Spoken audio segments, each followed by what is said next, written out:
Yeah. The lowest league in Germany. They'll fly. They'll take care of the flights, apartment, and give them €700 net. Which is plenty if you're living up.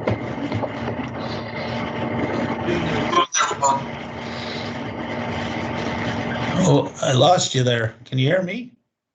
Yeah, for some reason you cut out there, Tom. I'd like to get it all right here so that we can record the session. And I've got it recording now, so. Yeah. Well, I was just I'm just looking for a player for Germany. Yeah. Oh, you're looking for a, oh, okay. So what age? Oh, it's pro. So 20 to 25-year-old. Well, it doesn't matter what age, but I would think it would suit a single guy just finished university or something. Just wants to do something, get some life experience. Defense or forward? Forward. They need someone to score goals. Need someone to score goals. Fourth league. So if you scored in college or whatever, you probably score there. So it's Division 4, right? Yeah, basically. In Switzerland or in Germany, about 90 minutes from Frankfurt. It's a little town. I guess it got a great rink, and it would be just a great life experience. And then if you do well, maybe you can. I got a guy when I was coaching state in the 80s. He's still there. They ended up being on the top team, set out a year, played the national team, married a German girl, and has been coaching in the high levels like the DEL and stuff.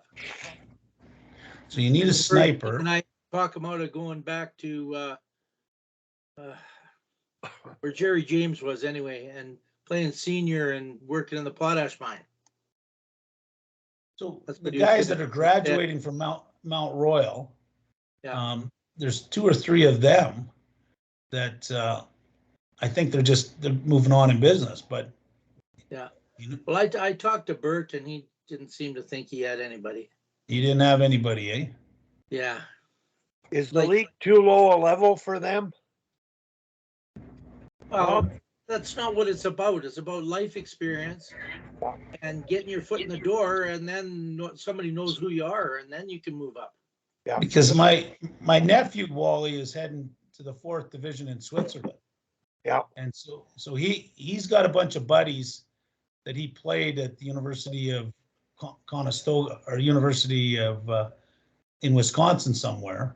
Yeah. Yeah. So I'll check with him because they were a Division 3, but yeah, that's so a sniper up front, as well as Jamie Bowman's son Jared Bowman.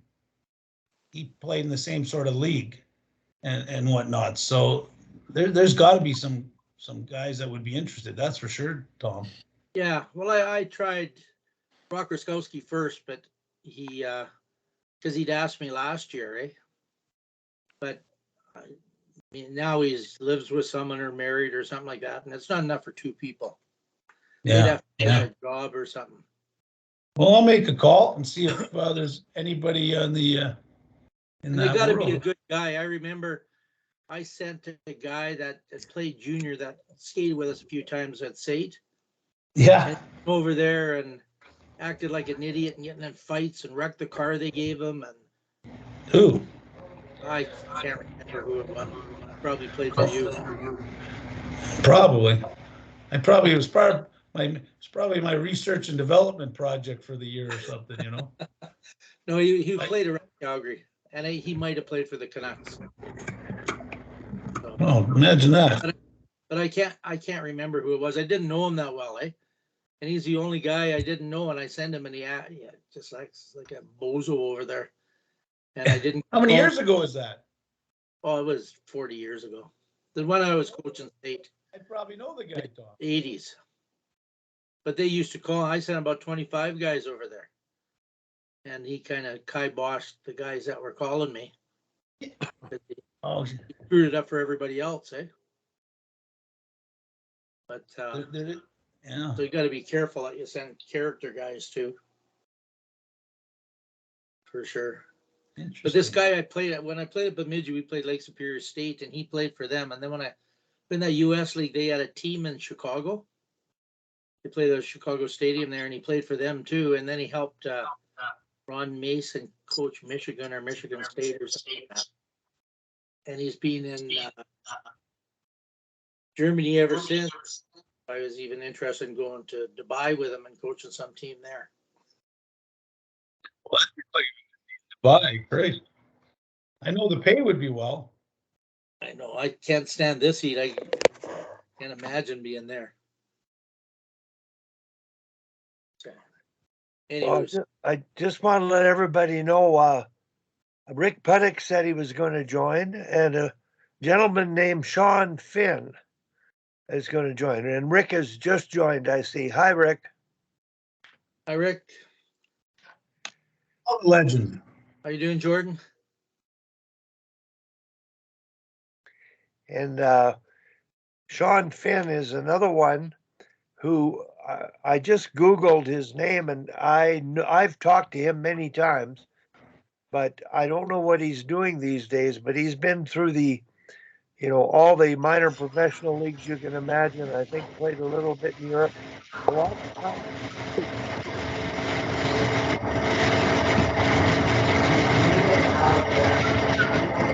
out there. Sound off. I'm trying to get it right here. So, okay. So there's two more people on the call. I sort of got talking to Carrie the other day, and Tom, thanks.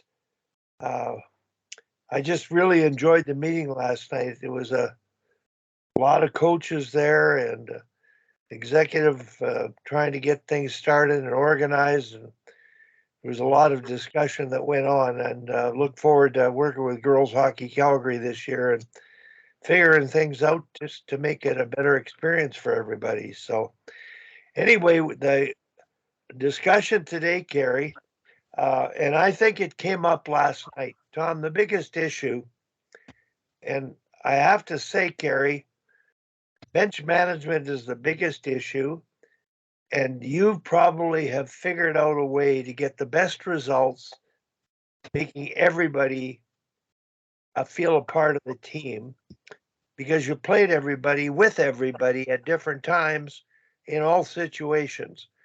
Now, Tom and I don't think we did that exactly like you did. I did it in a simple way, but I did manage combinations and people together differently. I never really created a structure of first line, second line, third line for the season. But everybody got to play with different people. And yeah, there were line depths. I started a different line every period, which meant they really didn't know, and I started a different line every game. And it was just a part of the culture that you create, that you don't create a hierarchy to begin with. And Gary, that's what we're talking about, because right now in minor hockey, as you know, you experienced with your son's AAA boys team, they declared right away 4 lines, and they defined the roles for those lines at the beginning of the season, really not knowing their capabilities and how they might evolve. So, Kerry, your bench management, and Tom, I just admire the way you coach, because every team you've coached, you manage the bench unbelievably. Everybody feels a part of the team. Everybody can play all situations. And I think that's the art of coaching. And I want to edit this for coaches at all levels, but particularly girls hockey, because we have a number of coaches that, they're really good until the score gets close. And then they tend to shorten the bench for the sake of winning.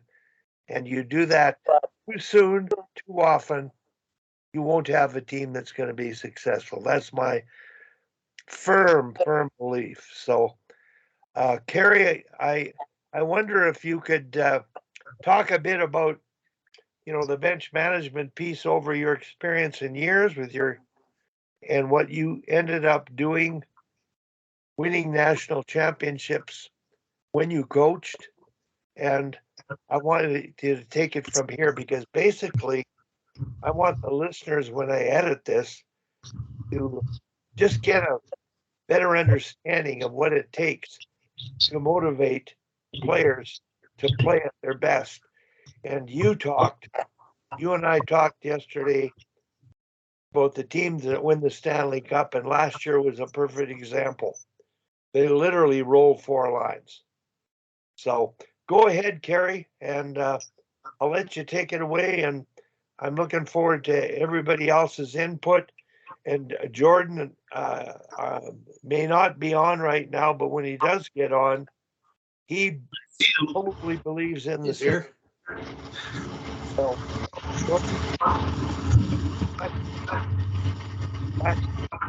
try to influence people, motivate, coach in a motivational fashion, which I mean transmit belief. Go ahead, Kerry. I'm going to turn it over to you.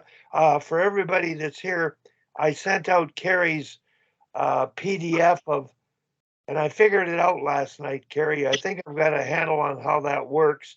And I do have some questions about it when we get into it later. So I'm going to let you take over on the bench management piece and the development piece because you've had more success than any of us. Go ahead. Well, geez, thanks. Well, I don't know. You guys have all had a lot of success, so I'm pretty humbled on that one. Over the years when I played the game, I got to watch a lot of great coaches, guys like Wally and Donnie, and played for a lot of good guys, played for a lot of average guys. And, when I started coaching, it became apparent to me that, the management of the bench, is something that is vital to creating a good experience for the kids and the parents, and also the utilization of, high energy and having energy to play the whole game. And, I played on teams where, 2 lines would play more than other lines. And, the coach was in love with 2 players that were exhausted and they couldn't even breathe by the third period, let alone be effective.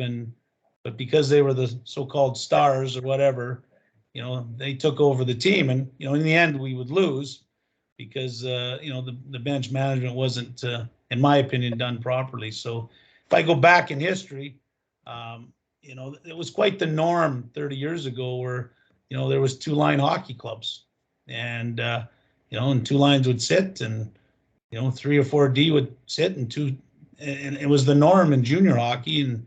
And unfortunately for me, I had some junior coaches that didn't buy into that. And so I take all the experiences and I kind of muddled them together. And, there was a defining year that I remember. It was 1990-91. It was the first year I coached midget AAA. And I was 25 years old and I had all these thoughts on how to be a good coach. And I take aspects from all my previous coaches and I mold them together. And one of the things that I came up with is, obviously it's not only just the bench management. That's just one of about, 10 things that can help you be successful. But bench management is one of the most critical because that's what creates the experience for the kids. And, seeing people sit on a bench, as a coach, I don't know how anybody does it, to be honest with you, unless it's for a disciplinary reason or, they're not working at the level they should be or they're not following the team rules or whatever it is. I understand that. But, to watch somebody just sit there and, watch everybody else play, it kind of defeats the whole purpose of what is called a team. And so, over the years, I've always felt that the team's overall well-being was more important than any individual's ego. And so in that year, it was the 1991 North Star team. And in the selection of that team, I had a lot of knowledge of the kids because I'd coached a lot of them in Bantam. And I'd provided this same process because for some reason back then, and apparently it's happening now, the numbers of players that you were allowed was very unusual. It was 11 forwards and 6D and 2 goalies. And, and of course, I could never figure out why it was 11, but that was the rulings back then. So this whole process came from that component, was that you were allowed 11 forwards. And so I began just trying to figure out a way to create a better team atmosphere and how to utilize that. And so that was kind of the start of it all. And what I found is that the process, which really is, I found the most important thing is to find players that had like chemistry and getting them onto lines and leaving them on lines.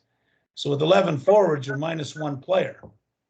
Well, instead of mixing up the lines continually, it created a way so that there would be 4 units all the time.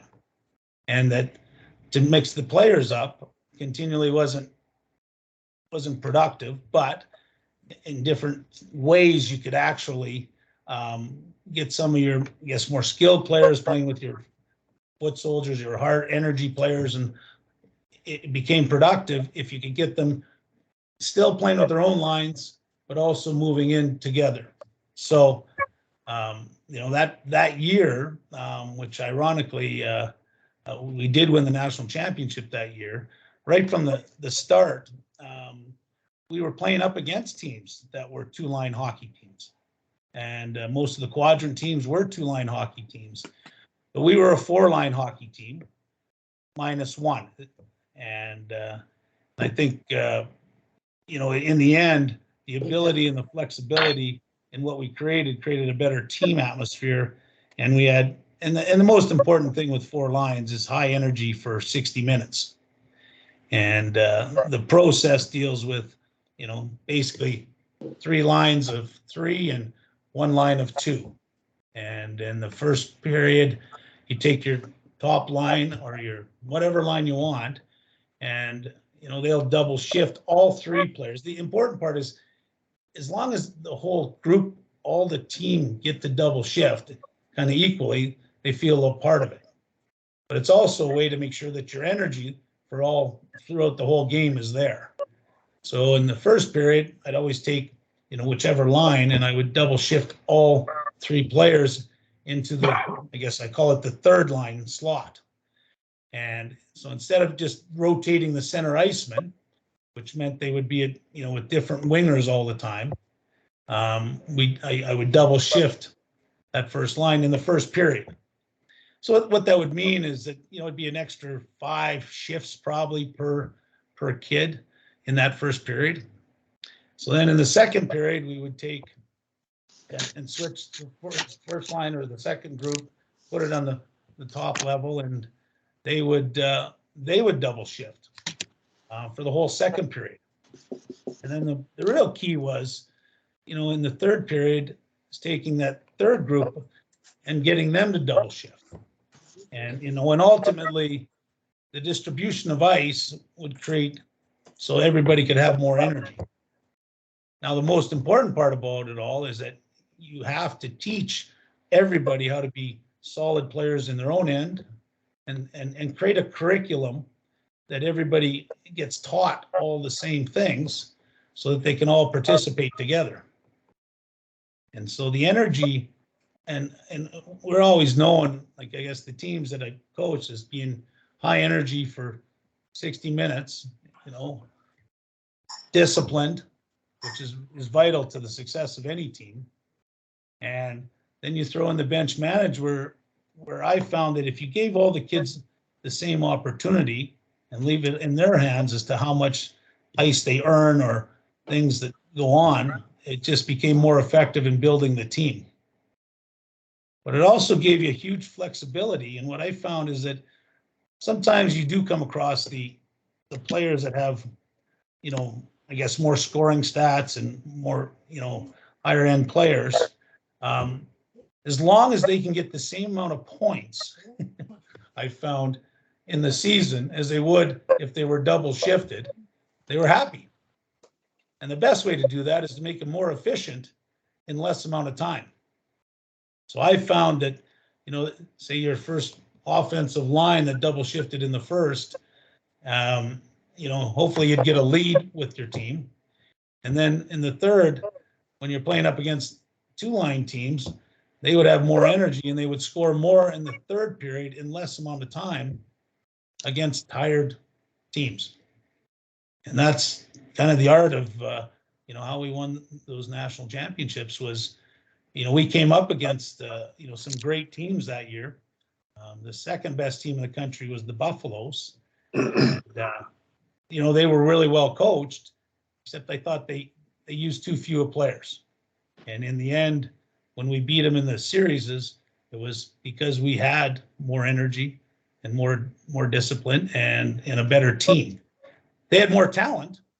That's kind of one of the things is you can take you always need a certain amount of talent on your team, but you can make up for a little less talent with a more rounded athlete who's a better listener who will play within the structure of your team. And so I just found that process was the most effective way with 11 forwards. Now, sometimes if you got into injuries, and you're down another one, even with 10 players, you can do the same process of double shifting. You just create, 4 units again. So instead of going to 3 lines and 1 guy, I would go to 4 lines and I would double shift 2 lines throughout the game and then switch around. So you end up having, 5-man teams really with 4 lines. So once again, I think that the funnest factor is when a coach can understand chemistry of lines and put the right kids together because they have more fun. And ultimately, there's different levels of skill. I understand all that. But the more that a kid gets to play with like-minded players, the funner they have. And I'm finding what I'm seeing a lot of is that some of the breakdowns is just in chemistry of lines. Kerry, I've got a question. I don't know if everybody was able to look at your PDF that I sent out last night, but I'm trying to get a picture in my mind of what you're saying, and I understand it better now. But you've, I think, taken it to another level with 11, 10. Now, I'm asking a question. When you pick your team, do you create in your mind, yes, these are the first line, second, third, fourth, and the fourth is 2 players. So in the first period, only line 1 gets double shifted. Second period, line 2 gets double shifted. Third period, the other line gets double shifted. And well, then, a lot of times I'll mix it up. Like it's not always when I say the top line, the line that gets the most points. yes, A lot of times we'll start the game double shifting, but usually it all depends on the depth of your team too. Like I don't like categorizing kids because I know there's energy foot soldier players that can play on the top lines and help those lines be better. But the last sheet of paper that I sent, it was a kind of a mocked up model of, at the U18 level, I would go into picking the team and, because of the depth at the time, I would be looking for, 17-year-old second years to be on the first line and then 2 first years of more offensive abilities with a 17-year-old. And then the bottom, or not the bottom, but the third and fourth lines would always be 17-year-old energy foot soldier players. Because I found that sometimes the 16-year-old first year skilled player, when they went head to head with an energy player who was a year older, they would lose the plus minus. So, the 16, putting a whole bunch of skilled players sometimes on the same team doesn't, in youth development anyways, does not necessarily help that 16-year-old talented player. So I would literally, with the 11 forwards, there would usually only be 2 first-year or 16-year-old players, the 2 most skilled players on the team, and the other ones would be 5 4 skilled sort of players, and then 5 foot soldier energy, great kids, because their energy and their physical strength, and at different stages it changes, but they can outdo those 16-year-olds that have the skill. And what I also found is it's better for that 16-year-old player to dominate and not be, if you're a 1 point a game person your whole life, or a 2 point a game, you should always play at a level where you're at that points per game. I don't think it's worthwhile to move up and become less of a player because you're struggling against older players. And so our teams always were 2/3, the second years, and 1/3 the first years on the teams that we won national champion. It was the exact same formula that won. Kerry, And ironically, some you of the talked best. to me about Jay Beagle as Yeah. a 16-year-old. You didn't keep him on your AAA team. Exactly. Here's a story of a kid not growing fully, not mature physically, with pretty good talent. Can you talk about that? Just illustrate Sure. the point in the male side of the importance of taking the 17-year-old before a 16-year-old, because a lot of teams pick the talented, look at this guy, 16-year-old, who isn't ready yet physically, mentally, and they expect to be successful as a team. So if you could relate the Jay Beagle story, I'm just marking the time of that. I think it's a great story to help sell your team selection and the importance of more mature players versus more visibly talented players. Go ahead. So the first time I came across Jay Beagle, he was trying out for the North Stars, and he was a 16-year-old, and he was only 5'9", and possibly one of the hardest working young kids I'd ever run across. His physical strength was coming, and he had a tremendous camp, and we got down to the nitty gritty, and I just kept weighing him versus, he was going to become I guess, an energy third, fourth, like a fourth line player. And I dived into a little bit of his history, and he had spent his life playing on some pretty good teams in the communities. And one of the aspects of his game that I thought he needed to improve on was his offensive ability to score and offensive ability to dominate. And playing AAA in his first year, so I sat with him and his dad and explained my thoughts that he could have played AAA, but was that the best place for him to play that year? And my philosophy was that, at your strength and physical ability, it would be better to play AA this year and try and become a top 10 scorer, because it was an aspect of his game that he hadn't developed. He was hardworking, listened, unbelievable, and was just, and I basically made the decision mostly because there was a depth of, there was a couple more 17-year-olds that pushed him, that could do the same sort of thing that he could do, maybe not quite as well, but anyways, the dad and I, disagreed a little bit, but he did play midget AA that year. Our team had a lot of success that year, and we brought him up throughout the year. And but what he gained in AA was he became a top 10 scorer for the first time in his life. And the next year at 17, he came in, and he was kind of an energy / foot soldier type player.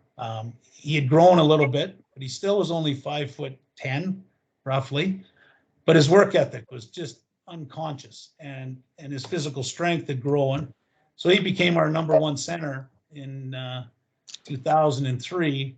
And I'm sure, Rick, you'll remember the Bison team that we played up against, because I think you weren't coaching, but I think you were cognizant of the group. But we played five games against a very good team, and we went into overtime and double overtime in 4 of those games.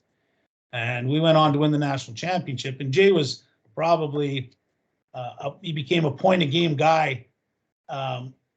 Over a point, he'd never been over a point a game guy growing up, but in Double A he became point a game guy, and then in Triple A that year he was our number one center, and we won the national championship. And he, in credit to him, he played a 200-foot game, and one of the best listeners I ever met, and one of the hardest workers. And I think that playing at the level where he could dominate helped him become a better player. And he went on to the next year, and it's interesting because the guy is one persevering guy. He did not make the Calgary Hitmen the next year as an 18-year-old, so he played junior for 2 years. Then he got a scholarship to Anchorage, and in those years he grew to be 6'4" at age 19, 20, 21, 22. So all of a sudden you got a 6'4", great skating, hard working, and he'd worked so hard and he persevered. And he said to his dad that he's kind of not interested in going back to school. So his dad found him an East Coast League team to try out for. And he went to the Idaho Steelhawks as a 22 or 23-year-old young man, and 6'4", and he made the team as a walk-on. Well, that year they won the I guess it's the Kelly Cup, and he got some notoriety from the Hershey Bear organization and the Washington Capitals. And so he moved up to the American Hockey League, and he played 2 years with the Hershey Bears, where he won the Calder Cup twice. And then Washington, they signed him to a contract, and he went on to win the Stanley Cup. So, there's a story of a guy who, number one, it was him who persevered through all of the hockey things, never stopped working, and then had a later development in his body, and which he didn't stop. And I always like telling that story because he's just a great example, and you don't run across that type of examples that often. But I think playing where he should play in the years that he should play helped develop him into becoming a Stanley Cup. He's the only player in the history of hockey to win an Air Canada Cup, Kelly Cup, 2 Calder Cups, and a Stanley Cup. And you know what? Nobody even knew and this is another challenge we have in Calgary or in areas, that nobody even knew who Jay Beagle was until he won the Stanley Cup, with the Washington Capitals. But credit to him. He's hardworking and a great kid and a great man. I want to use that story here because in minor hockey, and I'm not just talking AA, AAA, I'm talking community. It's 2-line hockey, and they're double shifting their best players to try to get outcomes too soon. Girls hockey Calgary, we're trying to make sure everybody gets to play and develop, and they may shorten the bench for those players they perceive at 15, 16, 17 as being the best, most talented, but they haven't matured yet. So we're trying to convince the hockey powers in minor hockey exactly what you said. They're maturing, they're developing. You don't know how good they could be. But as soon as you make a decision, this is the first line, second line at U11, at U13, at U15, you're taking away from what you just described. They're born different dates, they mature differently. And I know in your case, that story is a prime example. And in your way of coaching, managing the bench, creating the chemistry with the age group boys being your energy players, your older, more mature physical boys that might not have been quite as talented, but being able to bring them onto the team to contribute to the team. So to me, you're the master of that. the fact you've been so successful, I think, is the rationale. And I'm really curious if anybody has any questions. Now, Carrie, I'll get into more details, but I just wonder if anybody's got any questions, additions, or things that they may have done that is similar. It may not be exactly like Carrie did, but any questions from anybody?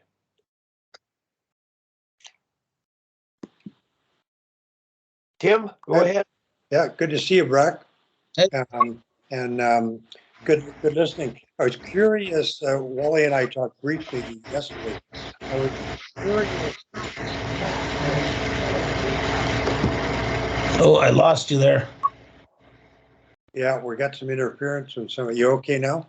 Yeah, I'm okay now. Yeah, I was curious. I'm sure you did, but if you used or how you might have used that number 12 spot to reward players versus following the rotation. And I can imagine, you establish it early in the year and the kind of rotation that, sorry, maybe everybody else should turn their sound off. So Yeah, I think let's all turn our sound off while he talks, okay? yeah, you got some feedback from somewhere. Anyway, how much you use that number 12 spot to reward players sort of outside of the rotation.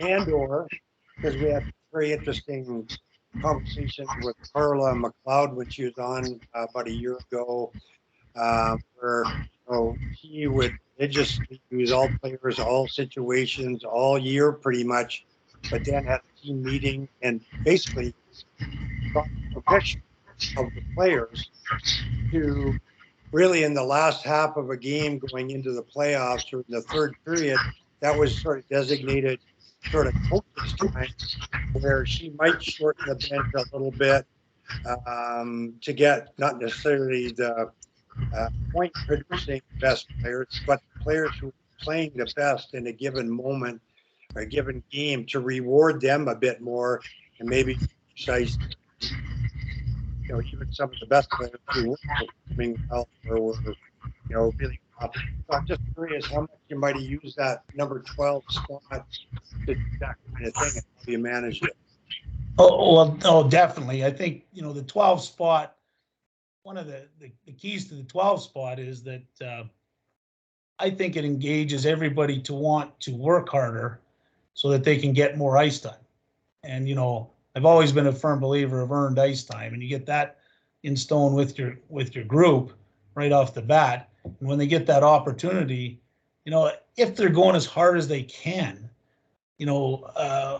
physically they can't do that. Like the same two guys can't double shift the whole game. Yeah, absolutely. It's just impossible. And so when you get the team concept rolling and how it's better for the team that everybody gets the opportunity, then, that's when you got the total utopia, because they work so hard to make sure that they keep getting that opportunity. They don't want to give up that opportunity because it's that extra bit of ice, for some of those players, and it still comes down to the work ethic and the discipline of everybody to understand that, if you're not working hard and you're not being disciplined, you're not going to get as much of an opportunity in that 12 spot. And there is no doubt that as the season goes on, I always used to break the power play up into 2 1-minute segments. And to start the season, some of my, foot soldier lines were better on the power play than some of my so-called skilled lines. But if they never get a chance to show that, so I used to use it as a challenge. We have 4 units, start the season off, and you just, and I don't keep that stat that close, but, if all of a sudden, everybody's scoring on the power play, that's the perfect world. But, the kids themselves, like you said, like if there's a line that isn't scoring on the power play, they don't expect to be part of the 1 minute, 2 minute as time goes on. You know what I mean? Like, and so the rotation, in a perfect world, if you could rotate it all the way through and you're always winning and always having success. But there are times that you have to do disciplinary things. There are times where, someone had a bad day and they don't have the energy. So that's also part of the bench management, is reading all the kids as to who's actually got it that day, which is another part of the respect that you gain from your players. If you as a coach can feel what they're in and make the decisions for them as to who gets that 12 spot ice time more or less. I mean, that's a big part of it too, because not everybody's 100% every single game or every single period. And so I think as a coach, the guys that I fear the most as a coach are the guys who manage their bench and get their guys that are going the best on that ice, as much as they can within, not taking up too much ice from everybody else. You know what I mean? Yeah. Reading your own players is vital. There's no use giving the 12 spot to the guy who's loafing. You'll give him one chance, maybe two, but if you're not going, you just look at him and say, listen, obviously you don't have it today, so we're moving a little tighter here. So it is definitely a reward position. Harry, I mean, you can talk about that because you can do it. I'm not sure that any of us can do it as well as you did it. From my experience watching Tom, he could do that, especially when it got down to the crunch of the late in the third period and the overtime. He really knew who to get out there because he had a feel for who was performing and they got to play. But for the average coach, and I would say 90% of the coaches we're talking about, the easiest thing to do in mind's eye is double shift the best players. They're going to get you the results. They don't seem to understand. They don't see the game well enough and judge performance and behavior during the game to take away ice time or to reward it. That's an art. Now, how do we get, they're just not there yet. And that concerns me is how do you get them over the hump of shortening the bench versus learning to read the players and get all the players to be the best they can be and be happy with their roles they've earned. Well, I think one of the most vital things is in your preparation of your team and in the youth development programs is you got to have the ability to have a curriculum that's simple enough that everybody can be a part of and they understand how to play. And I just go with the simple defense. If everyone can play in their own end well, it makes it so much easier. So you got to take the standpoint of, I'm going to teach everybody how to be good in their own end. Because if they can be good in their own end, they should play the whole time. You should never be concerned about, I never matched a line in my life with that process. But I also know I was comfortable with putting everybody out at any time. And one of the things I see happening right now, which just kind of blows me away, is that sometimes your most skilled players aren't getting to penalty kill. Well, that makes about as much sense to me as because your most skilled players are probably your best penalty killers. But because of this power play 1, power play 2, penalty kill 1, penalty kill 2, or the division they've created in the model they have, they got to give a certain amount of ice time. So if you're on the power play and you're milking the minute and a half because you're the skilled sort of guy, well, you're not going to get to play the power play or the penalty kill. So, at the end of the day, I think it's a big problem in our system. And you're right, Wally. We're not, the key to the whole thing is I think the understanding and getting your whole team to understand how to play in all situations, and then giving them the opportunity to do it and letting them succeed or be average at it, and then help them become better at it in whatever facet that they have. That becomes the art of having a good experience for all the kids. I watched one watched 2 kids in midget AAA, you know, they never got in the power play all year. And, you know, and at the end of the day, you're going, well, that doesn't make a lot of sense to me. You know, you got 2 pissed off kids and 2 parents going, well, you know, the opportunity was never presented, so my kid never got the chance, but I just spent all this money. And, you know, and that to me is inadequate coaching. Like, that is just, you know, to not get to play, you know, in youth development systems, you know, he should be fired immediately. You know, if I'm watching a coach and he does that to a kid, because you all know we've all been in those situations ourselves. Not playing is the single biggest destroyer of, you know, the fun for the game.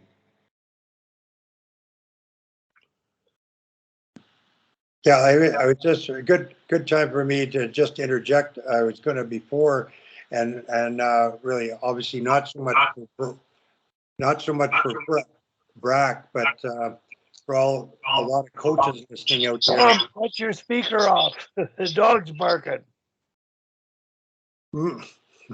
So not so much for Brack, but for coaches listening out there, when Brack referenced before using all 4 lines on the power play, and you know, he said, you know, he used the words, you know, you might end up looking at the lines that are scoring on the power play, and that's of course an element, but it's really important for a lot of coaches to recognize if you are using your lower 2 lines on the power play, are they being effective, or can they be effective to change momentum, even if you don't think they're maybe going to score? So it's important to sort of keep track if you're giving everybody opportunities. Okay, maybe 1 of the lines or 2 of the lines can generate opportunities and momentum, but they're not going to score as much. So that can be a useful tool to deploy in the right moment, where you get a power play and it's like, oh, okay, well, I'm going to throw them out there, and I know they're going to generate stuff, change the momentum, and maybe set the table for the more skilled lines to go out and finish the job and score on the tail end of the power play. Well, and especially if you know, I always made a point of teaching different power plays to different groups. You know, Yeah. You know, there's fancier power plays, there's simpler power plays, and then, you know, the change up. Like, I watched the umbrella, you know, till I'm blue in the face, you know, and, you know, every team uses the exact same thing, you know, whether it's successful or not. And I bet you, you know, the power play percentages have actually gone down because of the overuse of one power play. There's more ways to put a power play in place than just doing the umbrella. You know, different kids bring different things to the plate. You know, the other thing that, you know, I always found really important about the 12th player, you know, is a lot of times the flexibility of putting, you know, maybe a highly skilled player out with 2 foot soldiers. Power play can work pretty good, you know, and ultimately, if they're scoring on the power play, you know, with that 12th player being a specific kid who's just in the rotation, you know, everybody likes to have points in hockey, you know, and to me, the ultimate was if you could have 4 lines generating points and being plus lines, then you're going to have a lot of success, you know, and, you know, the so-called 3rd or 4th lines, or the foot soldier lines, they should generate scoring. They just do it differently.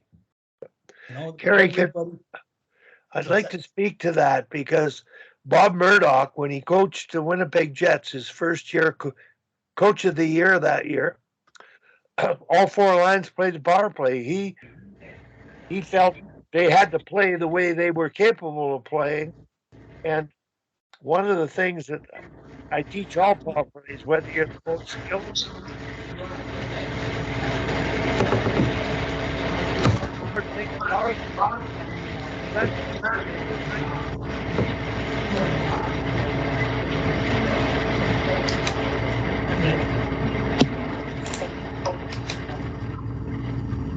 I feel the battle part of the power play is the most important part to maintain possession, keep possession, and at times the pretty players try to be fancy, keeping the puck on the outside, and they may not win the puck back once there is a shot taken. So the battle side of the power play, it's a cultural thing, but you do have to make sure it suits the personnel you have. And the pretty diagrammed umbrella, if it ain't working, then you better be able to get something working, and using a different one with the right players definitely makes sense. But unfortunately, you talked about double shifting. I find some teams double shift to the point where those two best players, that three line wingers, roll around. They play the power play and the penalty kill, and they're under 10 years old. I've seen it. So where's the development? Where is the building of character and the recognizing the importance of a team? It just isn't there. So I'm glad you brought that up. And I don't know if Jordan's back on yet, but I had a question here, and I see Sammy Joe has joined us. But one of the questions I had, obviously when behaviors went well and didn't go well, somebody stayed out too long, took a bad penalty, you took ice time away. How easy was it in the male side? I don't think it's a problem as much on the female side, behavioral coaching with your system to manage the bench when you're going to sit players who might be in the double shift situation. Like in my mind, if one unit is double shifting that period and some player has violated it, they would not get out the next time. They would not be double shifted. Does that make sense? Your speaker, Kerry, turn it on. Can you hear me? Yep. Yeah, I mean, the same dynamic rules. Can you see me? Yes. Kind of lost all you guys on my lap, but the same dynamic goes through. I mean, the most basic important parts when I talk to kids is that there's two things that you can control: is your work ethic and your discipline. And if you want to control them in a fashion that isn't beneficial to the team, then you're going to expect the odd little, I call it an encouraging word, or you're going to get, maybe a little less ice time. But the same principles happen. And if you don't want to work hard for your 50 seconds, or you don't want to be disciplined, like, bad penalties are an easy thing to get rid of, in my mind. And I don't understand why everyone's having such a difficult time doing them, because, bad penalties are bad penalties. Talking penalties are bad penalties. We got a systemic problem in our hockey programs where trash talking has become okay. Well, it isn't, but it's up to the coaches to use, their systems and their bench management to nullify, what I would call, bad behavior towards the other team or bad behavior toward officials. That to me is a simple thing to get rid of. But it doesn't seem to be happening as much, if you know what I mean. So, it's, that's part of, the bench management too. But all that happens too, Wally, is that, let's just say there's a couple kids that aren't, up to it that day, and all of a sudden you have two kids that you got to sit, and I've never sat anybody for longer than 2 shifts, maybe a period. I mean, if they were really offside in their behavior, they might get a period, but, they know, because you've pre-set up the whole parameters of how your team's going to operate. The kids know, when they've gone offside, and it doesn't take long for them, if you've done a good job of preparing and getting them ready with the work ethic and the discipline. That, like, to me, if we can get across, the behavioral part of hockey, which is simple, getting kids to work hard and play discipline, and you're probably further ahead than anything. But I see so much behavioral challenges in what's happening in youth hockey. And the coaches just, they allow it. Like, I just, to go and tell the referee where to go, well, and then they're out the next shift on the power play. And like, it doesn't make much sense to me, but, if you're going to allow, an individual to abuse an official, you shouldn't be rewarding them with extra ice time. And I watched it, and dumbfounded by how that simple behavioral thing, kids are getting rewarded because of their talent level. And what you're really doing is you're not really making that kid a good young, person in society. What you're doing is you're adding to his own ego and his own challenges that he's going to have later on in life. Kerry, I want to mention just what you said there. That, to me, the male side is why we have the problems we have with elite players as they move up to national teams, whether it's a junior or what. We're not teaching them behavior, respectful behavior on the ice. And as they go up the ladder and gain more recognition, they're behaving in a way that is unacceptable off the ice. And I really believe that that's my involvement in the game today, but primarily on the female side. I've given up on influencing the male side, but I still am attempting to influence the male side with that mission statement exercise about what are you coaching for? You coach for the life skills of respect, effort, trust, and you are the coach who develops that with your athletes because that's what sports should do. And it's not happening on the guy's side, but to some degree, there's entitlement going on, judgment of players not playing because they're not as talented, and they sit and watch, even on the female side. So it's about development, and I just wanted to get that point in. And I don't know if Sammy Joe is on. Sammy, I've got a question for you. And Wally, before you go to Sammy, I just wanted to interject that. Okay. I totally agree with everything that Brack has said. And, the discipline part comes easy to some coaches, not enough, but it's tough for a lot of young coaches, especially in the face of parental pressure, because the parents often strangely don't see the value in disciplining a player for bad behavior. Really for a lot of young coaches, it's important to keep in mind that even though you might be uncomfortable trying to deal with it, you're doing the player a grave disservice if you allow it to happen. Because eventually, if that player is a real good player, eventually he or she are going to run into a coach at a higher level who will be willing to deal with it, and the player will not be equipped to handle that kind of situation. So it's a real disservice to your players to sort of, that can happen to anybody, or let it slide or not deal with it.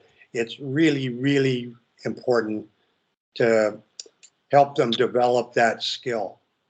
I'll tell you one thing, I haven't heard much from Rick Puttock, but I watched his teams for years, and he had ways of, his team was always one of the most disciplined teams, one of the hardest working teams, and I have a lot of respect for Rick as a coach because of the way his behavior of his team, and it always helped them, be more successful.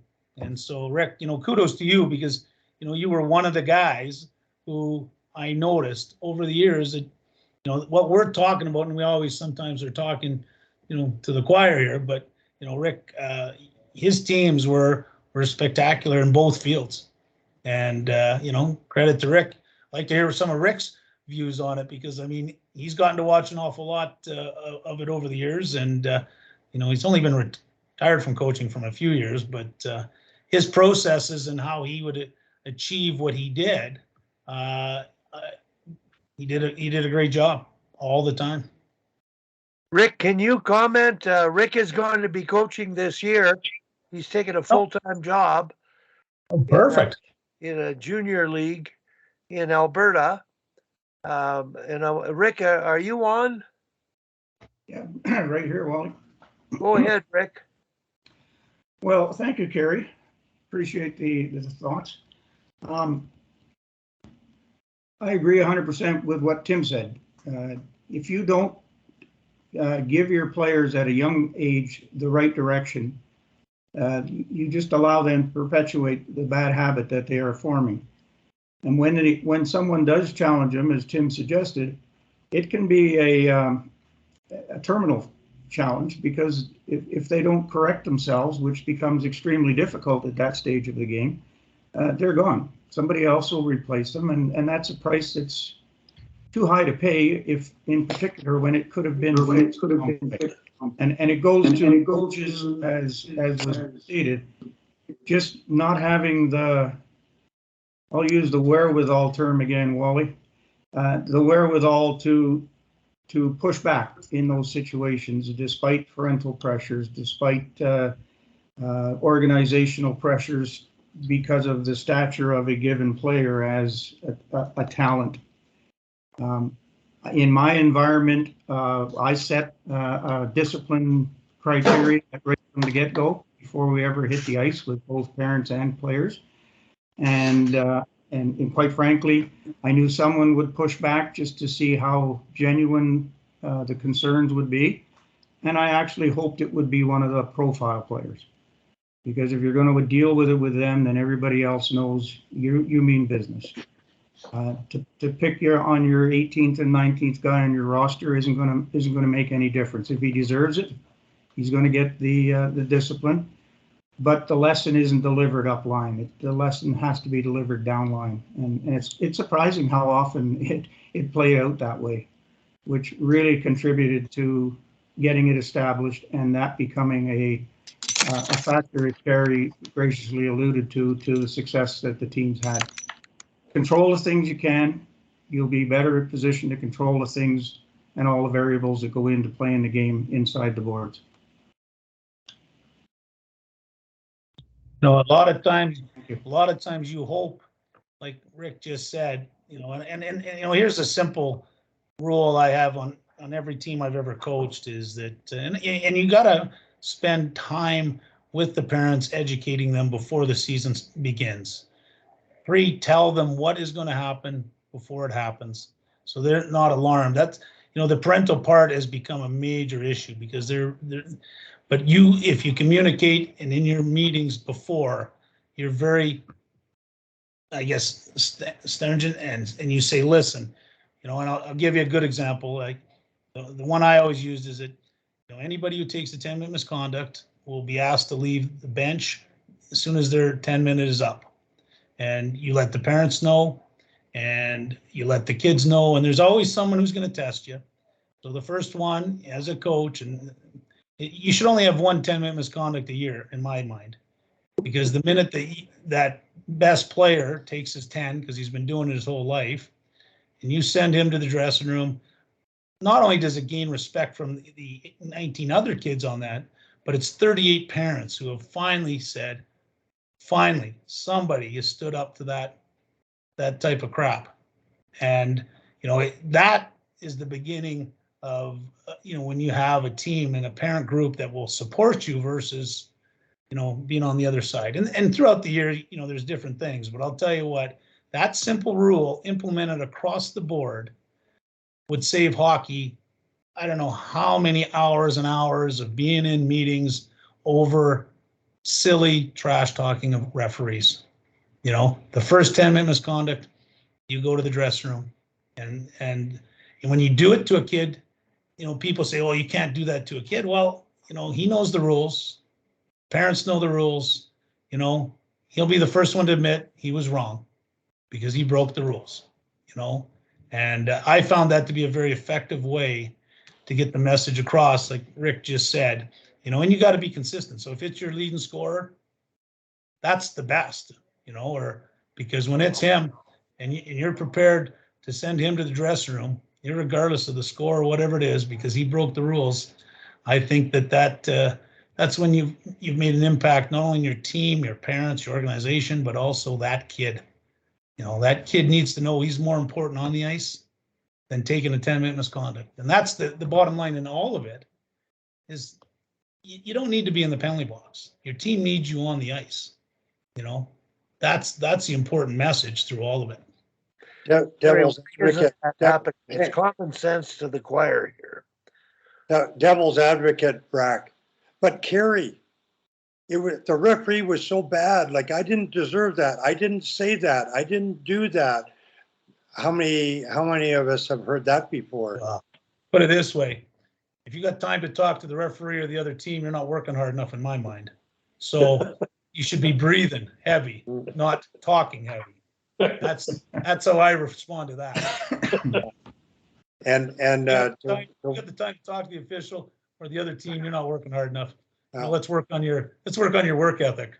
Yeah, and I'll touch back on one thing that Wally had mentioned before, and Sammy's better equipped to weigh in on this, but this isn't just an issue on the male side. I mean, these issues are on the female side, absolutely, would be my experience. Same kind of issues. Sammy, hello, Sammy, are you there? She's there. I'm here. Hi. Good to see you again, Wally. Okay, good to have you on. We started up again. I'm hoping to keep this going. Sammy, related to this, I want to tell you, last week, Shelley Coolidge is managing the National Ringette program. And a lady named Beth Veal, who I was a young coach when I was coaching Ringette, is the manager of development. So I spent about 3 days at the camp sitting with them during games. And Shelley talked about the trash talking that went on in Ringette, and it is vicious. And she's established from the get-go, this is not acceptable. And being at the top of the sport in female Ringette, she's addressed it, and she's going to have me do the mission statement exercise with elite parent groups. And that issue comes up because it's a violation of the values you've agreed to participate in the sport. So we're trying to get around this stuff that seems so simple and obvious to what you let your kids get away with as a parent. We're letting them get away with things that are just causing problems later in life for everyone. And Sammy, can we've talked the guys' game, the guys, their emotionality, reaction penalties, over aggressiveness. This topic of making everybody feel valued and towing the line behaviorally. The problem for me in female side, and I'm talking Elite Girls Hockey Calgary, is I don't see behavioral problems, but I see the subtle bench shortening, and I see the players that have been called up from an affiliate player not playing in games, that they're called up and they watch. They don't get to develop. Why? Because the coach is coaching to win the game, not develop. There's that line of just appreciating it takes a team to develop. Your purpose in being in the program is to develop all players on all teams, and every team is there to make each other better. So, Sammy, can you comment a little bit? You've got, the pro hockey female side. You've seen it there. We've talked about the male side. Can you connect this to female team sports? For sure. First, I was curious about Ringette, if Keely Brown is still working with the team, the goaltender. Okay. Is she? Is she still with the National Ringette team? I don't know, but I believe I heard her name on the weekend. So Keely is, for everybody else, played in what would have been the old NWHL, CWHL elite level hockey goalie and Ringette goalie.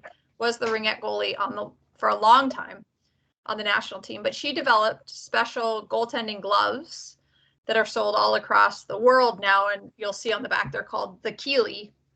But she also is the head lawyer for the Edmonton Oilers as well. So she's out in Alberta. So I feel like she might be around the national ringette team. Anyways, pretty cool story. So check that out. She's an amazing person, Wally, and has been super supportive of me and sort of our journey. But there was just an article in the Hockey News about the women's hockey's top 10 trash talkers, which was interesting. So some names that appeared on there that I wouldn't have assumed were trash talkers. But you're right that is exacerbated, I guess, and it is glorified a little bit, similar to fighting. I mean, I think, like Carrie said, we're all preaching to the choir on this group. I think sport should reflect the best parts of our life and not highlight what is wrong with society. However, I love the initiatives that a lot of you guys have taken, and always great to hear from Rick and to see a coach that really lives it and breathes it. I think a lot of times that the team reflects the coach as well, and how they react to situations and how they react to the referee. So that makes a big difference. And I mean, do you change?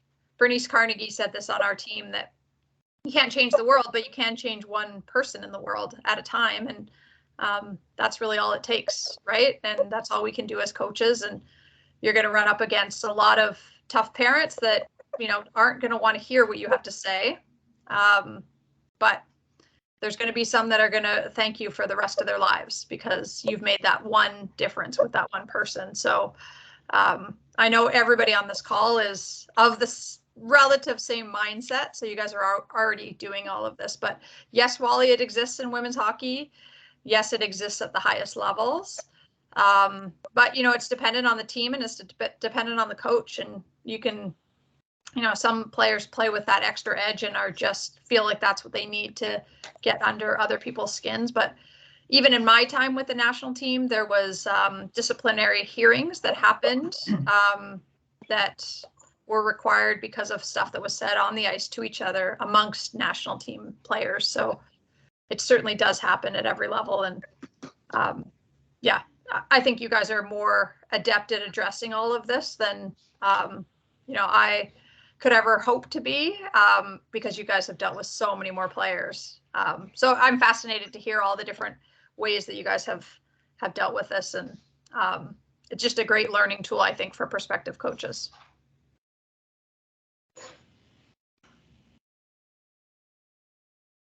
You're on mute, Wally. I don't know if you're back in the office yet or out disciplining kids in the hallway or teachers in the staff room, but Right there, Wally. That's probably Jordan. Jordan's there, yeah. Okay, Jordan, we're getting back. Sammy, initially we got Kerry to come on because he manages the bench to build a team. Everybody plays. Everybody feels valued. I've heard from Kerry a lot, and I love the way you coach, Kerry. It's really great. So he gets it. And we're trying to get parents, coaches, associations to understand it's common sense. The score clock doesn't dictate how you coach. Behaviors determine how you play, and the best behaved, hardest working, respectful players are going to be successful. And that, to me, is the reason I wanted to carry on. He manages the bench with 11 forwards. Now, Sammy, how many forwards did you have in the Pro League? Your speaker. So we could play with 20 players. So it just depended on what Geraldine wanted to do on that day. You could play 7 and 11 if you wanted, or 6 and 12, or whatever you wanted to do. Don't ever use 7 defensemen, please. Absolutely. We actually weren't aware of it the first day, and we dressed 7 and 12. Except for the number 7 who's going in. There's no defenseman in the world who wants to play 7 defensemen. I agree. So we did it the very first day, because it was opening game. We did 7 and 12, and none of us were aware of the rule that's you're not allowed to dress 21. And so we got suspended or Geraldine got suspended for the next game. Unbeknownst to her, we hadn't read the fine print. And the only reason she did it was because it was opening game and we had all the parents come in. So she just wanted everybody to dress, but knowing that that person would be the eventual 7th. You're right, Tim. Nobody likes it except for the 7th who gets to sit on the bench or play a shift or two. Yeah, it's like playing 5 forward lines. It physically feels kind of the same. Which Yeah, Ken Dufton used to play 3 lines on forward with us with the arrows and an extra D, so sometimes or an extra forward, so sometimes a 10th. And that 10th forward would just rotate into every position on every line. That's what we talked about with Carrie, and the dilemma out west anyway. Minor hockey in U11, I believe a lot of leagues play 8 forwards and maybe 5D. There's that odd number. So there's 2 centers and 3 sets of wingers going around the 2 best players who are the centers. So basically they're shortening the bench and they're not developing a team. Now I'm thinking too, the Ontario Women's League, their periods are 15-minute periods, I believe. And so they have 3-line hockey, and sometimes shift length, energy, they're just not used to 4-line 6D when they reach the highest level. And I believe the odd number of players, Carrie, is because the players aren't getting enough ice time. So they don't take 12. Tom Malloy wants 12. He loves running practices with everybody engaged. Oh, yeah, definitely practices. It's nice to have sometimes even more than 12 because you run both ends and whatnot. I think up to a certain age level, 9 forwards and 5D are perfect, and you should have more teams to accommodate that because it all comes down to the amount of time you have. Like if they're 15-minute periods, 3 lines and 5D are perfect for that amount of time. When you jump up to the 60 minutes. Last year, Kerry, they had 15, so it was 9 forward, 6D, and I thought it was really good. Yeah, so because he only played 15-minute periods. because you can still use the same principles with 3 lines and or 3 sets of D. Like, you can set it up with your team. Like, hey, if you're really going, you're creating opportunities, you're back checking, you're blocking shots. I'm going to double shift you when I have an opportunity to do that, and you can create the reward even though you've got 3 full lines. And again, as a coach, you have to really recognize, hey, if it's that foot soldier line who's being effective, creating the momentum and the scoring chances, they're the ones you double shift, not just your most talented players. The effect of a foot soldier line getting double shifted, the effect that it has on everybody else, it forces them to become foot soldiers and work as hard as they do. And that's the art, is getting your talented players to work as hard as the players that made the team because they were energy players. You get your talented guys to work that as hard as they do, then you're going to have a great team. And we digress because we addressed Jordan specifically about 5 minutes ago, and now we've talked over him. Hasn't even had a chance to weigh in yet. So, and by the way, the other guy that I've seen his team very well run is I lost you, Gary. Okay. Anyway, go ahead, Rick, or Jordan, if you've got something. Yeah, Jordan, get up. Yeah. Well, actually, it's interesting, Wally, this topic, because so many think that just rolling the bench is the easiest thing, or they think that it takes no bench management to do that. Whereas I would disagree and say that if you're rolling 3 right wingers, 3 centers, or 3 left wingers, I'd say that that takes the least amount of thought process, and it actually just creates a meat grinder in your lines, or even the double shifting piece that so many do, where some of them, they just decide, well, our 3 top players are going to be our centers, and the centers are going to rotate through all the time, and so those kids are getting lots of ice that way. But when first getting in the position with U18 AA and finding out that we were going to have an 11-player rotation, I reached out to Kerry to figure out, because you, Wally, had said that Kerry had used an 11-player rotation and wanted to figure it out. And so met with Kerry, and he explained it to me, and it seemed to make a lot of sense. And so I've used it the past 2 seasons, and to, I would say, success. That we won a provincial championship with it the first year, and this past year we did well. Didn't end up in the provincial tournament, but I think that the piece with it was, if I go back to that provincial championship team, that running 4 lines versus 2-line teams, the prime example of it was in the provincial final in the gold medal game. We were tied 1-1 at the end of the first period, and I went to our assistant coaches and I said, we've got them exactly where we want them. I said, we're got all the players are rolling through, and they're down to 2 lines.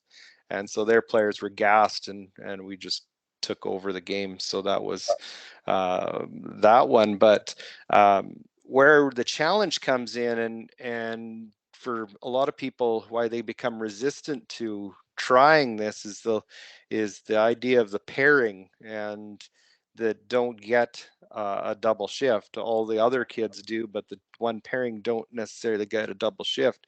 So you have to find ways for them to get extra ice, and that lots of times is fairly simple in throwing them out in penalty kill situations, or you can put them in to other opportunities as well, to get them a little more ice. But the thing that I've looked at it with is the idea of not necessarily setting in on who is the pairing for long periods of time in the early part of the season as well. And so that's been really important too, that everybody gets a chance to be in that pairing, so that no one can be seen as it being a punishment rather than a reward. So but it's been a great learning opportunity, and I think that it's one that I actually like the 11 forwards now better than when we had 12 forwards, because you're actually getting more ice for players. And the thing with it is that anyone can do the math, that there's 60 minutes in a game out here, 45 in Ontario for female hockey at the highest level. But if you start giving one forward, like a coach was sharing with me last night, that, she averaged about 23 minutes. Well, if she's averaging 23 minutes, you know that there's somebody that's averaging 7, 8, 9, somewhere in there on your team. And that's, when you're doing that, you're not developing all players. And I think that it's really important that we recognize that unless we're at the top level where Sammy is, that you are looking at developing everybody. I know that development's still important at the pro level, but not necessarily the same as it has to be at ours. So I think that just a little anecdote that went on was, after talking with Kerry, I was at our fire starter tournament and ran into Carla McLeod and asked her what she had done with her 11-player rotation, and she started to explain this rotation. I said, well, that's exactly what I'm going to try. And she said, well, I got it from one of my assistants, Kelly Marook. And when I explained that to Wally said, well, Kelly played for Kerry, so it's quite obvious where Kelly got it from. So she used it to win a Canadian Sports School league title. And so it's one of those things that you always have to be looking for a different way to do things, and don't be afraid to ask people who have done good things in the past.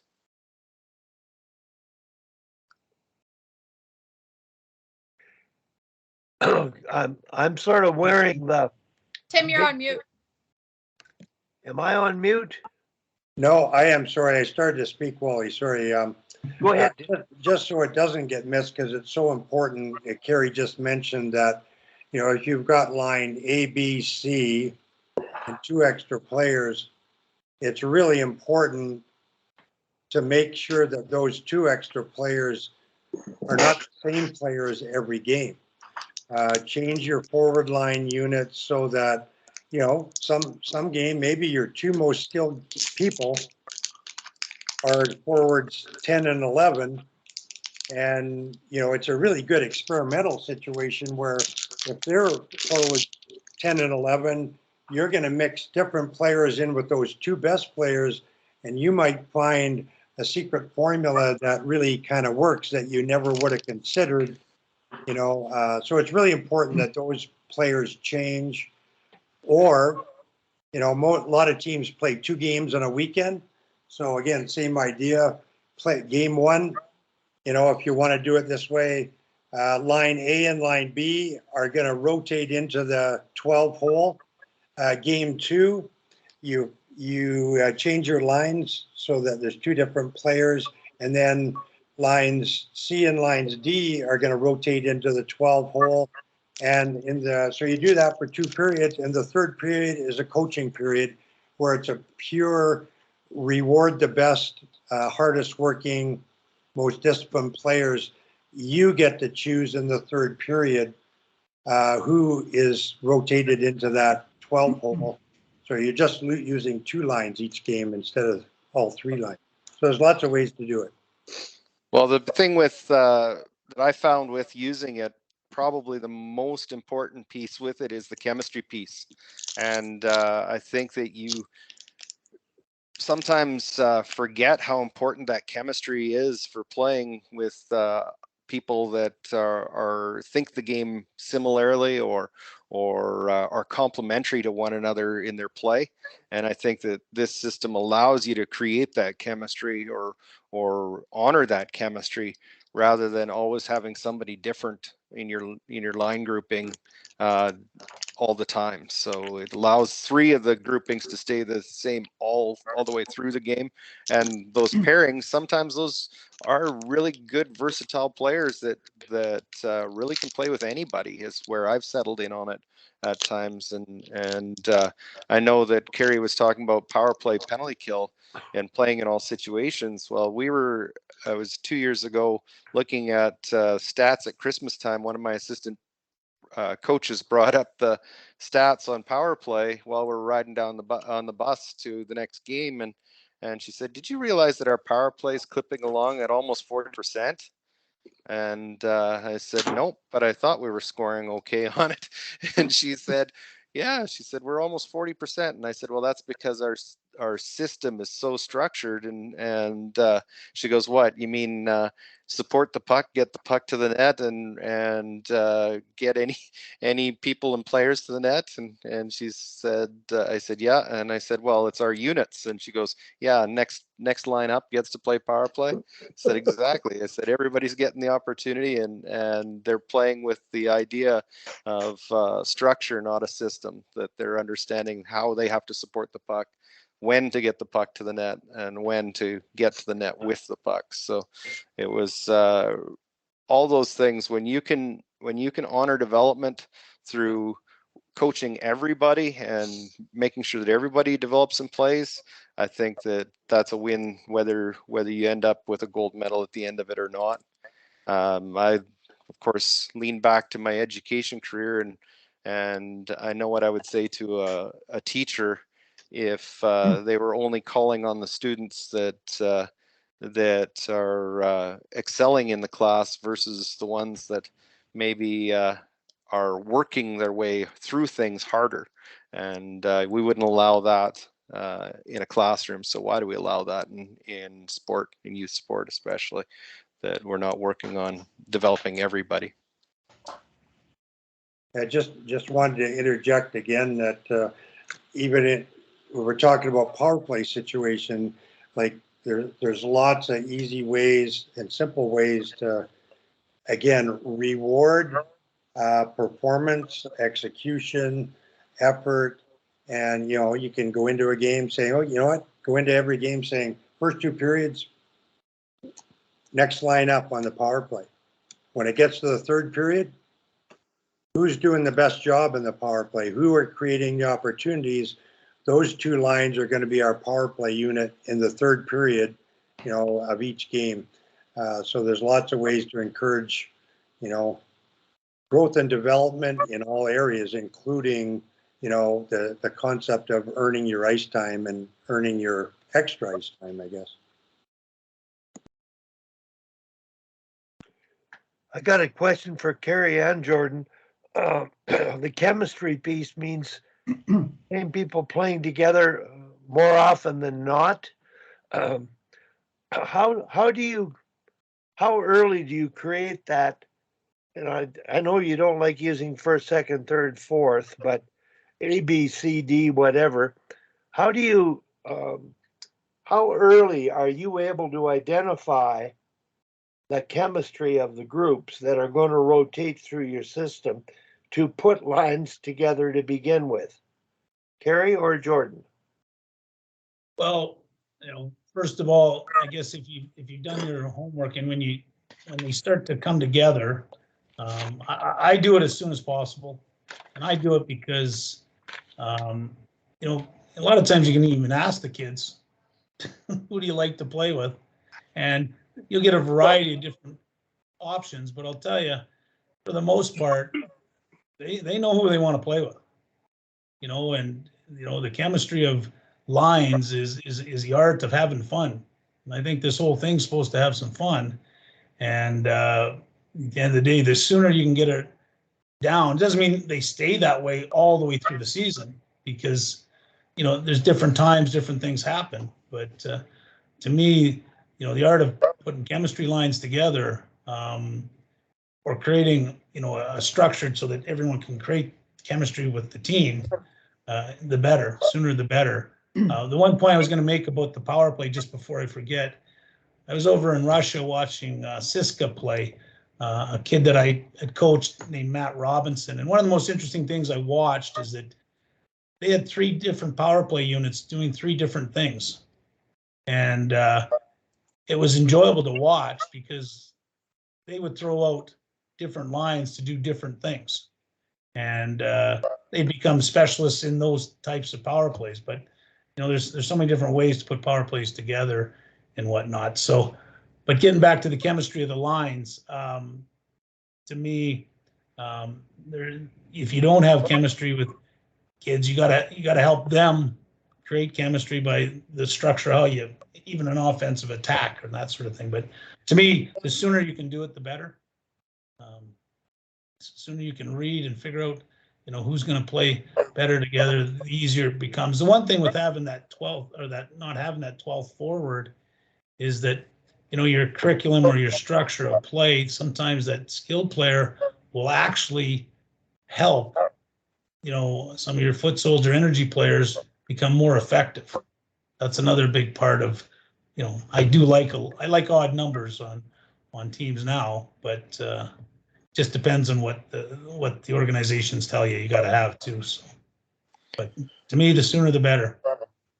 Yeah, I would agree with with Carrie on that, Wally, that I've had kids come right out of camp that were showing chemistry together, and sometimes it's a pairing, sometimes it's all 3.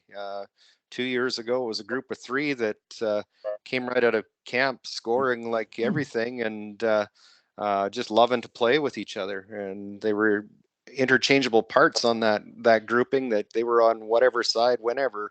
The only time they lined up in a position was when the puck was dropped. And then even there were times where I did try them apart, but no, they gravitated back together because they liked playing with each other so much. This past year was a pairing of a couple of my smaller players that I wasn't sure whether I should be playing 2 that were that that small together, but they were just buzzing below the goal line and creating things, and so it was one of those pieces that, yeah, chemistry is coming right out of camp, but to find them a third took a little while to find somebody that could play at the pace that those two were playing at. So it's always important to look at that. And I agree with Kerry in talking to the kids themselves, like asking them who they like to play with. You're not asking them who they don't want to play with. That opens a different can of worms, but it's who do you like to play with, or who, you know, and you can see it just even in practices, who they're gravitating towards and things like that too, and work with what we have, not against it. As far as the power play piece, Carrie, you talked about so much structure in the umbrella piece earlier. We were playing against a AAA team, of course, a level above us in a tournament out in BC, and we were on the power play, and we were getting lots of pucks to the net, lots of retrievals, and doing everything but score, as they had probably the best goaltender in the entire province that year. And when I was talking with the coach after, he said our players came off and were asking us, what's their set, coach? We can't figure out what their setup is. And and he was laughing because he knew that I was using a lot more just philosophy and structure than system. And he said, if you can't figure it out, how do you need to defend that? And so he actually said I was able to use that as a teaching point. But those kids are so used to a team coming in and just setting up in a permanent position that they go, okay, we're going to be in a box here, or we're going to be in a diamond, or we're going to wipe down the boards, or we're going to do this. And it's when they were throwing something totally random, they had a hard time with it. Now, Kerry, there's one other area that we haven't touched on. You mentioned earlier, the thing I loved is that system teaches the very most talented players to play 200 feet game. And we've all heard how those elite players go up and they turn pro, and all you hear is they got to learn to play in their own end. Here they are growing up, not knowing how to play in their own end. Because they're scorers in that elite league, now all of a sudden they've got to become third, fourth liners.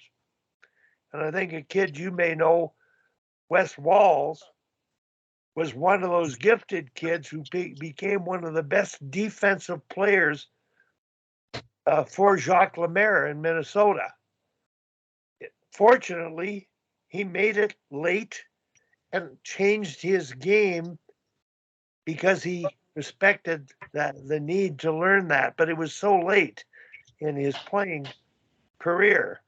Now, you said the first thing you do is curriculum and D-zone cover. In other words, you show them all how to play in their own zone, clarify it, define it, and the work ethic and positioning built into that structure will play a big part with every line being able to play against any line when the puck's in your end. So we talked, Kerry, and I've talked to a few of the coaches on here. You grew up playing for me, and I never played 4 low or wingers low. I played a tight defensive zone system that was simple, that we had great success with. But you moved on, played for Coach Phelps, and he had the wingers low and the center high, which was the top of the circle. And quite frankly, I've been thinking about that. I really like that concept because today's game in D-zone play, you pressure the puck more than ever, and the swarm defense appears to outnumber them in the D-zone. They have 1, you have 2. They have 2, you have 3. They have 3, you have 4. When you play 4 low, got one on the puck sooner and support sooner all over the ice, particularly below the hash mark. So, Kerry, can you talk about that effect and impact on your success to national championships? Well, I can tell you, Wally, you know, being a student of the game with guys like yourself and Donnie, you know, when I did it in the early 90s, you know, nobody really had the 4 low or the swarm going. And I'm going to tell you that to me, it was more so about forcing the puck from a defensive standpoint. And basically, what I would do is I would just say to the kids, you know, below the dot, we wanted 4-on-3. And, you know, puck side, the last guy in the zone, which is usually the, you know, the third forward F3, would be puck side at the top of the circle. And to a certain degree, you could leave the defenseman kind of open until the puck went there, and then you would force them out. But one of the big reasons why I went to it was because we had a team that had really small center icemen. And, you know, I was watching them, and they were struggling playing 3-on-3 down low. And so we had these big hulking wingers who I thought, well, let's switch this around a little, and did create the 4-on-3 down low. And it wasn't originally, it was just the wingers. Later on, I changed it just to the first forward who could get back the fastest and force. And you know, the effectiveness of it all in that time frame, like very rarely would any teams get more than 15 shots against us. You know, between 10 and 15 shots against was the norm when we played this process. And so basically it's 4 down low, and you know, the last forward into the zone just goes to the puck side at the top of the circle. If you have good defensemen or average defensemen, it's beneficial to both.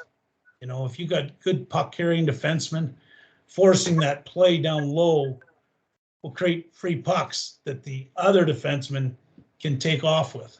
You know, and I'm a firm believer that, you know, it's a 5-man unit that you attack with from the minute that you turn over the puck. And the quicker you can turn over the puck in your own end, the better off it is to get it out of your end. So that system, a system that was put in place, never had a team that wasn't the least goals against. And I would credit that process to it. And I've yet to run across anybody who's been able to diffuse it, because it's all still based around lots of energy, lots of forcing, and lots of puck support. You know, you got one guy there, we want 2. You want, you know, 2 guys there, we'll have 3. You know, you have 3 forwards there, we're going to have 4. You know, and the battle of having one more person around that puck. And of course, you got to go into all the intricacies of first guy being physical and, you know, making the puck turn over and stuff. But that 4-on-3 below the dot, I would credit, along with the bench, as being one of the most important factors in our championships. Kerry, I want to, I don't know if Tom Malloy is still on, but he taught defensive zone cover. It was very tight, and they played in a boys league. And of course, in boys hockey, they have 1 player and maybe 2 that are going to go coast to coast and try to score. And he double teamed that player on back check, and they just pressured him. And he outshot, like you, teams a ridiculous amount. More importantly, and I want to share this, Kerry, for minor hockey coaches out there, doesn't matter if it's a male or female side, they've got to learn to pass the puck and possess the puck and keep it and use each other. And so Tom had a mother keep stats on completed passes, and they counted them. I talked to a professional scout who was involved in coaching soccer and hockey, and he used an umpire's counter of completed passes in soccer, passed it on to hockey, and the teams he's applied that with, opposing coaches said, well, what are you doing? You're playing like the Soviets. So without teaching passing skill and support drills to teach getting open, just counting completed passes, tracking them, tells you, teaches you to possess the puck. And Tom's team, I tracked complete passes, Losing you, Wally. double D to D, up, back, over, across. They did it. Now, if you can do that at any level, you've got the puck, you're owning the puck, you're providing offensive support. That's vital. And it's not like we call D zone cover, but the D zone cover, you get the puck. Now, do something with it. And I think that passing stat would have made some of your foot soldiers better offensive players and your whole team better offensively. I think one of the other big factors too, Wally, is that I believe defense starts in the offensive zone, and there's defense all the way up the ice. And it's all about how, you possess the puck, but also, where you put the puck. Now, and, a lot of times it's very important that the forwards know that they could be in the offensive end and they just give the puck away and the other team beats them back there, and that's not good defense either. So, a lot of our defensive zone stuff is the fact that we don't spend a lot of time in the defensive zone. that's the biggest key. Guys, I really appreciated the event here today. I have to buzz out. I have a funeral I have to go to here at 11 o'clock, and certainly enjoyed everybody as always. And I'm going to try and make a habit of being here every Thursday now because I can kind of pull it off. But the hockey season's coming on quick, and there's going to be more and more things that we can put our finger on and try and help out the masses. But I certainly enjoyed today's, as always. So keep up the defensive zone, keep up the bench management, and we'll chat. Thanks, Brack. Thanks, I Brack. I gotta jump off too, guys. I gotta take Barb to work. So good to see you, Sammy and Rick and Jordan, Tom, Hal, Silent Al, Sammy Joe. Silent Hal. Yeah. So see you next week. Today either. Okay, before everybody cuts off, I do want to get this message out to the masses. Carrie, it's related to spend more time in the offensive zone. And we're teaching teams to forecheck and start with a 1-2-2, which is a reading forecheck, more passive. And it really only happens on dump ins and changes. Once you rush the puck, it's pressure. Get it back. Hey, Wally, before everybody goes, I mean, Sammy Joe hasn't talked about that new pro league, and Hal hasn't had any input whatsoever. So Okay, go ahead. Yeah, hearing some stuff about that. Well, I don't have to go anywhere, so you can finish your thought, Wally, while Carrie's still here, because Carrie and Tim have to take off. So you finish your thought, and then we can hear from Hal, because well, I'm working with Girls Hockey Calgary, teaching forecheck at U11 and even 4-on-4, which is a claw, 1-2-2, one on the puck, two above, supporting and reading and interchanging. Same thing on big ice. But everybody, you don't do it all the time. You only do it on changes or dump ins. When you rush the puck and take a shot, now the puck's free, it's full pressure. 2-1-2. And that's a new concept, I think, that's important for coaches. You have to know how to read and interchange in the 1-2-2 teaches. The 2-1-2 is what gets you the puck back in time in the zone. So I just wanted to make that point. Sammy, I'm curious about the Pro League, and then I want to hear from Hal. He hasn't been around for a while, so we just get everybody back on, and we'll try to get into the routine again. Well, Hal, do you have to leave at all? Oh, you're on mute. I got a meeting tomorrow morning, so I'm good the rest of the day. Well, I am also very free now, as I have no job and no employment. So what's going on in the Women's Pro League is exactly what you guys read in social media. Unfortunately, I know no more. I was actually in Kuwait when it all happened with our troops over there. And so it was the middle of the night and there was a town hall. And so I woke up to about 300 emails from all my staff, but had to then, well, get fired myself and then also fire 24 staff and then void all the contracts. So it was quite the process. It was, I feel like there's still a lot of hurt and angst there. Angela, James, and myself went and cleared out our dressing rooms and all the coaches' rooms and everything.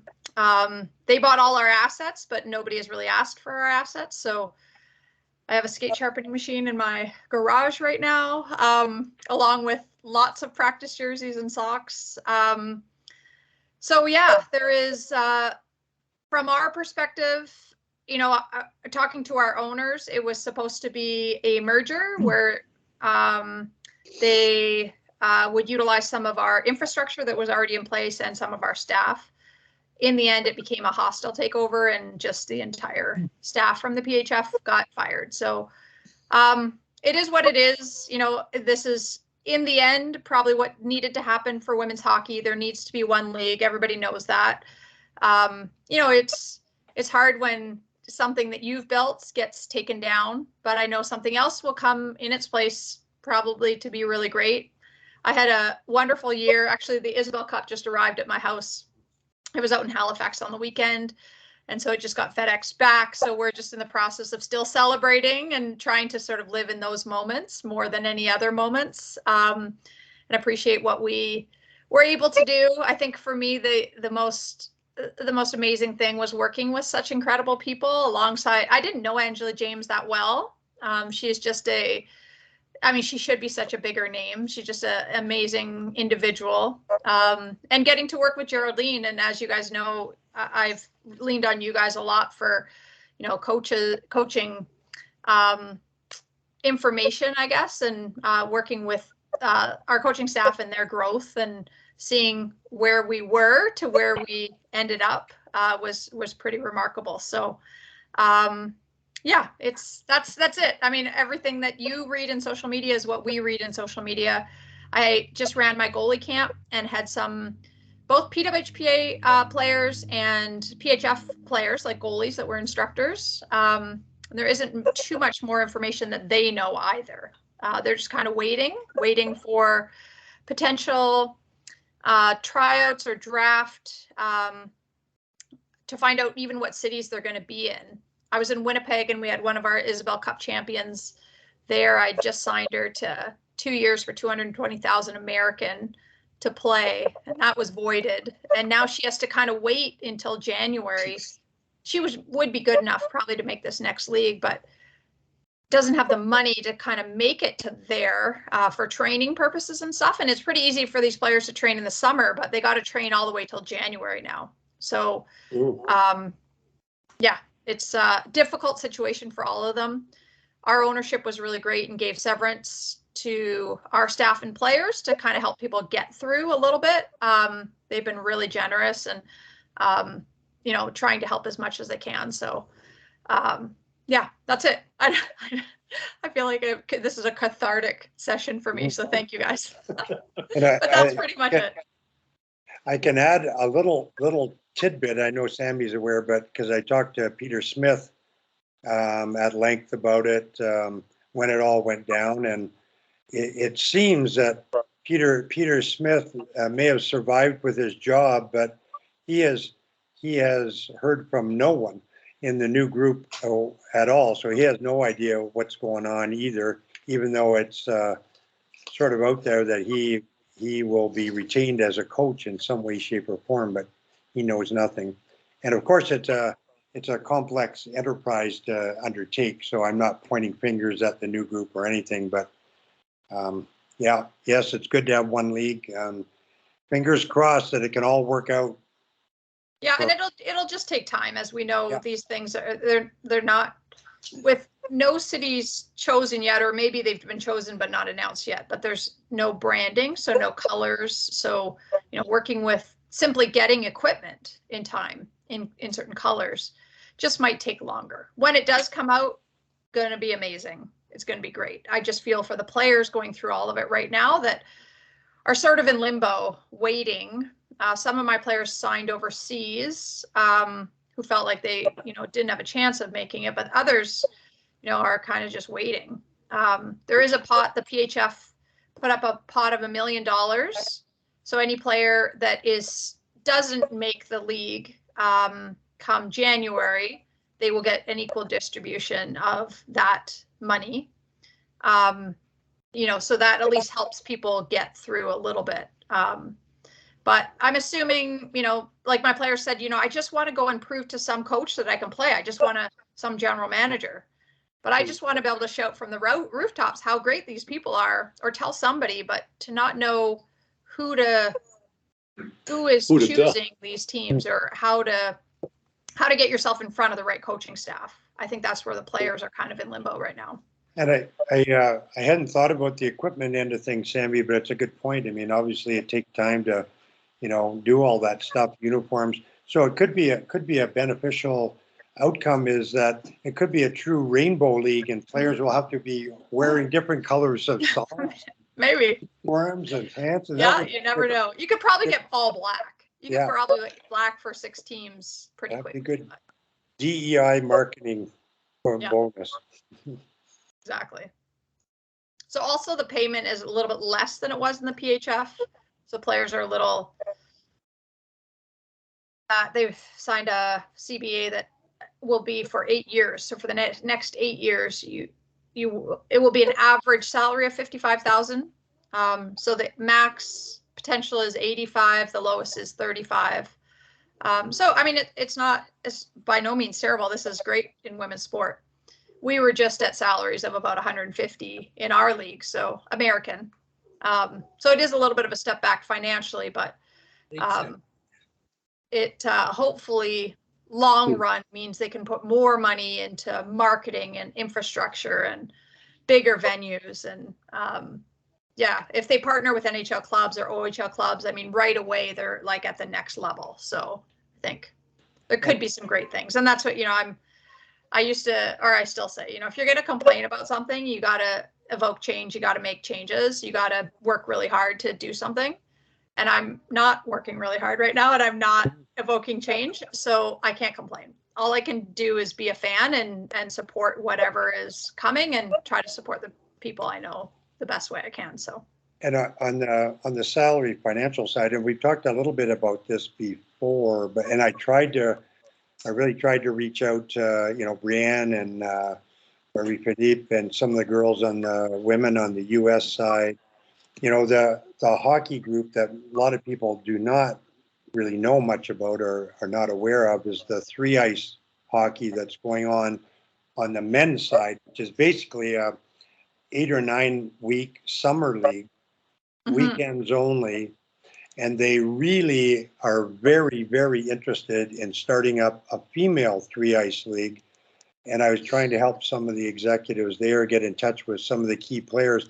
I thought it was a great opportunity as this new league was emerging for the players to seize the opportunity, right? the opportunity and say, hey, we want it written into our contracts that we can have the option of participating in this league to make some extra money in the summertime, but I couldn't get any traction doing that. They're very, very interested in having a female league as well, and there's some good money involved in it. So, be interesting to see if that comes to fruition at all. So there's what we know about the new Wally. There you go. Not much, but it means I have lots of Thursdays now available. So Yeah, get that's to a chat good with you guys. That's a good thing for us. Sammy be sharpening skates as a side hustle too. Out of That's her right. garage. Anybody wants to come by Mississauga, have some sharp skates? Might drive in downtown Toronto in the coming months, and Sammy will be on the corner with her skate sharpener. Sharper. My women's rec league too is for the summer is donned out in nice like Toronto Six gloves and pants and helmets now. They got all brand new gear. Anyway, I do have to run because I think Barb's got to go to work here in 1 minute. So Okay, great to chat, Tim. everybody. See everybody hopefully next Thursday. Okay, sounds good. Okay, well, not much else on my end, so I can hand it over to Hal. Well, Done too, folks. So thanks again. We'll talk next week. Bye, Rick. yeah, Rick. Well, Sammy, I now know why you didn't answer my emails of condolence. Yes, They thank probably- you for that. Thank you, Hal, for sending that. That was really nice. Yours was the first one that Tim sent me was congratulations to both myself and Jana Hefford, who runs the other side. And I felt like reaching back to Tim saying, I lost my job. Like, this is not a congratulatory thing. But anyways, it was very preemptive. But Hal, I do appreciate your very nice and kind email. So thank you. Well, I was worried about you. I'm watching, thanks. it's because the Whitecaps here in town, and some of the players who were on that team had quit coaching so they could play. Yeah, and it's still up in the air whether Minnesota will have a team. Right. With only 3 American teams. It's I hope, because that's the hotbed of hockey. I mean, why would you not have a team in Right. Minnesota? Well, we'll see. I bet it's like every hockey league. Every hockey league I've ever been involved in eventually collapses and turns into something else, right? Exactly. So, and, interesting news here is that a whole about it, but in Minnesota they're starting a U19 Tier 1 program for women, which might kill the high school programs, at least the high-end high school programs. Interesting. Yeah. And I don't know enough about it, but I am now also a player rep officially today with another guy, and then there's a female advisor also who was playing for the Whitecaps and has played pretty high level. I can't remember her name, but on the boys' side, we rep family advisor work to help them navigate the junior hockey gig, but there isn't really anything for females coming out of high school. I mean, we have a 17-year-old girl here in our local program, and she's turned down Dartmouth because she wants to go to Harvard, and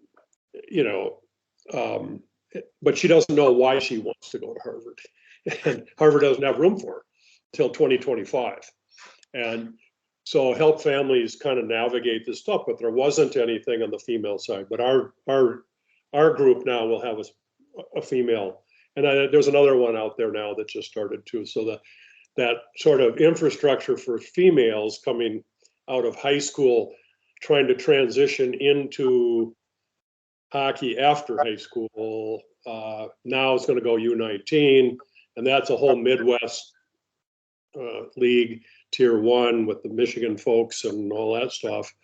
And then the kids can go on to college from there. I have talked to a couple people in Canada too that are running some female academies or something up there.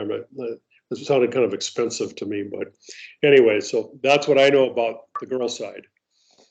Personally, I had knee replacement surgery 4 weeks ago, and I'm hoping I can skate in October. I can walk at least, but that's coming along great. And I'm going to coach our Pee Wee team. Pee Wee is in the U.S. That's U12 boys. I don't know what you guys call them in Canada up there, but and they won. This group of kids last year won 1 game. So but they've had horrible coaching ever since the beginning of their time. It's something that happened in our local program, I guess. And then now I've got a high school team that wants me to help also, and they won 4 games last year. So it's kind of a rebuild. I got to rebuild a couple of programs, and I'm actually really looking forward to it, though. The high school one is on the other side of town.